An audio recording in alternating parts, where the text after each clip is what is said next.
Hey everybody, we are in Zechariah chapter 7 to 9 today. Um, Zechariah is now moved out of his kind of apocalyptic visions from the first 6 chapters and is now into straightforward prophecy, which hopefully makes much more sense. Chapters 7 and 8 in particular give this view of what God is calling his people to look like. It begins with this picture of some of the early returnees coming and inquiring as to whether they should, if they should maintain these kind of festival days.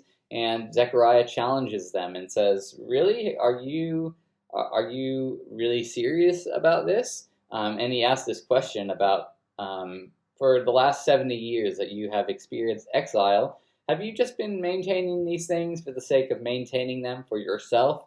Or have you actually been doing these because you love Jesus and you love God and you love following his law?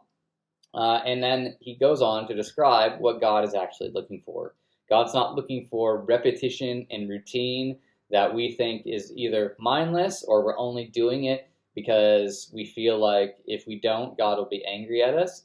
But instead of doing that, Zechariah says, here's what God is looking for. And he gives quite an extensive list, but the list has some repeating themes. Let me just read these out to you in Zechariah's own words. He says that God wants his people to love truth and peace.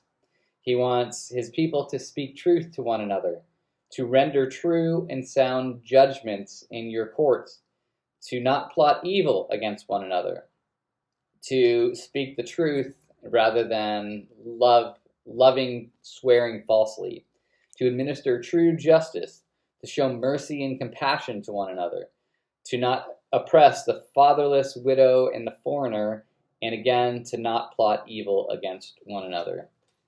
There's an ongoing theme in these verses about what God is looking for. He's looking for essentially those who treat each other fairly and with justice, showing mercy and compassion, especially to the most vulnerable. Now, if we were making a list of what we think it looks like to be God's people, to follow after God, we might say things like, oh, I'll go to church regularly, or do my daily devotion, or to pray. And those are all really good things. But it's really interesting what Zechariah's list is. And a lot of it has to do around truth, around justice, and around mercy. Truth, justice, and mercy.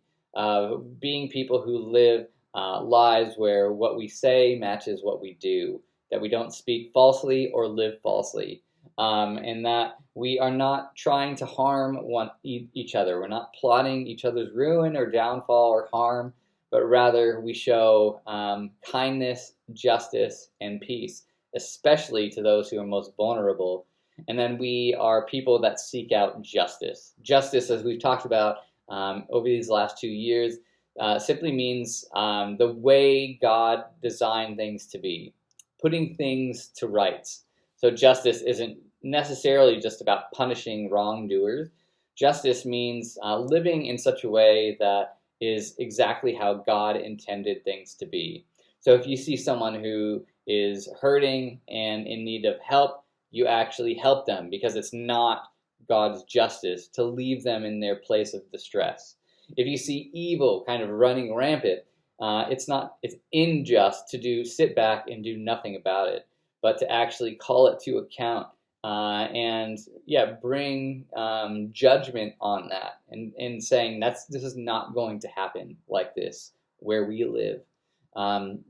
It's seeing those who are oppressed, those who are vulnerable, those who are marginalized, and saying that's not right. That's not how God designed things to be. So here, let me help you up and get you reintegrated in society where you will have a fair go.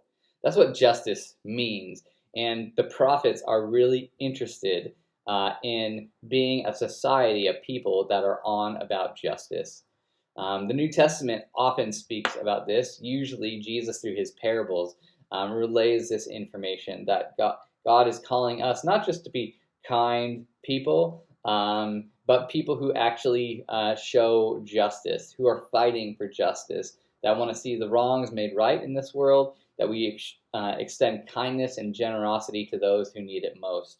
So it's not just this passive sort of thing, or we sit back and we try not to be mean to people, but actually we are actively at work trying to see the things in this world that aren't right, that aren't the way God designed them to be made right again. That's what justice is. And then the last chapter kind of begins with this picture of the end, of God kind of conquering the fringes of evil on that society, and then finally sending his king. It's a prophetic message. He says, behold, here's your king riding on a donkey. And what is this king going to do? He's going to stop war. He's going to bring peace. He's going to defeat evil. He's going to rescue God's people. And then in the end, it says God's people will sparkle and be beautiful again. So what's this? Well, it's a promise of God sending Jesus, and Jesus building his kingdom, where once and for all evil is defeated, and God's people are saved, and we will shine like stars, as Paul puts it. And this is the picture of the end. And this is the hope that we have to hold on to, that as God's people now here are returning to the land out of distress and despair, God says, hold on, there is more to come. I'm restoring you now, but hold on, there's even a bigger and brighter picture of what this is going to look like. But until then, I want you to be my people by loving, speaking truth, showing generosity and kindness and compassion, but also administering justice. And this is what it looks like to cling on to God. So my challenge for us is to examine our life when we see a list of things and we see this bringing about the coming of the King. What does our life look like? Are we those who speak truth? Are we those that pursue peace? Are we people that show generosity and compassion? Are we those that want to see the wrongs of this world made right again and see the most vulnerable lifted up? Or are we just the people, like the people in the beginning of this section, just interested in going through the motions and hope that somehow earns us some credibility with God? So which one are you? I'll leave that thought with you, and we'll see you next week for the last bit of Zechariah. Bye.